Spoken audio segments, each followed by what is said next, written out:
Namaskaram. Can you tell us about what is this agroforestry concept? So, up until very recently, there was a law that if somebody grew trees on their own property, they were not allowed to cut it and use it in whatever way they wanted to use it. And so because of this, a lot of farmers ensured that there was no tree on their property because it was financially not viable. That has changed now. So we are suggesting that 1/3 of their land comes under tree cover. This does not mean they will stop growing whatever crop they were growing before. They will continue to do that. But there is a certain agricultural change that they have to do when they're doing intercropping with trees and the crops that they're growing right now. So agroforestry just means that all the timber that is produced, all of that's produced, the farmer can profit from something like that. So we are looking at trees not as an environmental process, we're looking at it as a financial, economic source of income. So we want to ensure that it's looked at as a cash crop. So they grow it for 5 years or 8 years and they can grow whatever kind of tree they want. We have suggestions for what is indigenous to their particular area. But if they want to grow high value timber trees, they can. If they want to go into horticulture, they can. But we need to re-look at environmental plans from an economic perspective. So agroforestry is one way of doing that. Can this concept and approach be applied to the Krishna Godavari district? So the idea of Cauvery Calling that we're doing for 12 years is to ensure that when it is successful, it can be replicated in any river, in any area, in any tropical country in the world. The only condition is that it has to be a tropical country because the kinds of trees that grow there and the effect that one tree has in a tropical area is far more. It's in multitudes of something that grows in a temperate climate. So when Cauvery Calling is successful, the UN and many other organizations have agreed to take it up themselves. So it won't be limited to it. Even Cauvery Calling is not limited to Isha Foundation in any way. But any other river, any other project that needs to revive it, we will prove that this is the best way to do it. Thank you for that.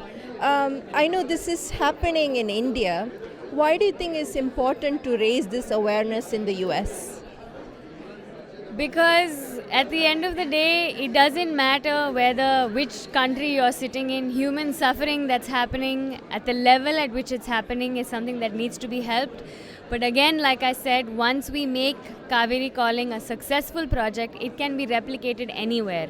So we need your help to ensure that we are not stuck when it comes to growing saplings, or when the farmer decides that he wants to grow saplings, we need to be able to buy it back from him. We don't want to put the financial burden on the farmer himself. So as many people as can participate, it'll make it easier for us to do the project.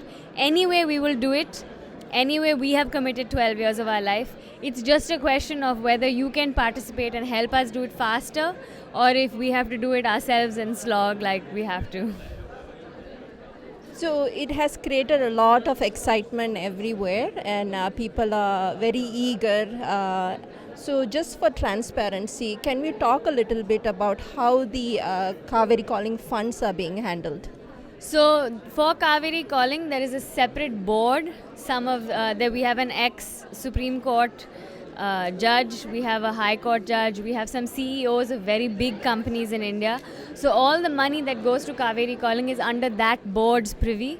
So they will ensure that the money is used only for saplings, because right now the donations we are collecting, we are only counting the number of saplings. We are not looking at it. See, there are many other expenses to doing a project like this. The people who work there, they have to be fed, their stay has to be taken care of. All of those expenses, their travel, even transportation of saplings, all of these are expenses. But we are not currently asking for donations for that at all. Right now, Isha Foundation is taking care of those costs. Right now, everything that goes through the Cauvery Calling website or that comes as a donation to Cauvery Calling, we are only counting in the number of trees. So every cent, every rupee will go in what we like to call units of 42, because that's how much it costs per sapling. So the board will govern and ensure that the money goes to the sapling growing. It's not in the hands of any private organization. It's a publicly established board. We are also helping set up a timber board to ensure that the quality of the trees that come out of these saplings is something that's financially possible for the farmers to benefit from. Well, thank you so much. In conclusion, would you like to just say a few words to everybody here about how they can contribute and join hands in Cauvery Calling? So the easiest way to contribute is to go to the Cauvery Calling website. It's cauverycalling.org. But we also need your awareness. We need you to spread the word. It is not just about donations. It's to ensure that this project is successful in the next 12 years so that not just our organization but any organization can do this in any river. So I'd like to invite you all to participate in whatever way you can. It is not that today or tomorrow is the only time you can participate. We have committed 12 years of our lives, so you have 12 years to participate in whichever way you can. Namaskaram. Thank you so much.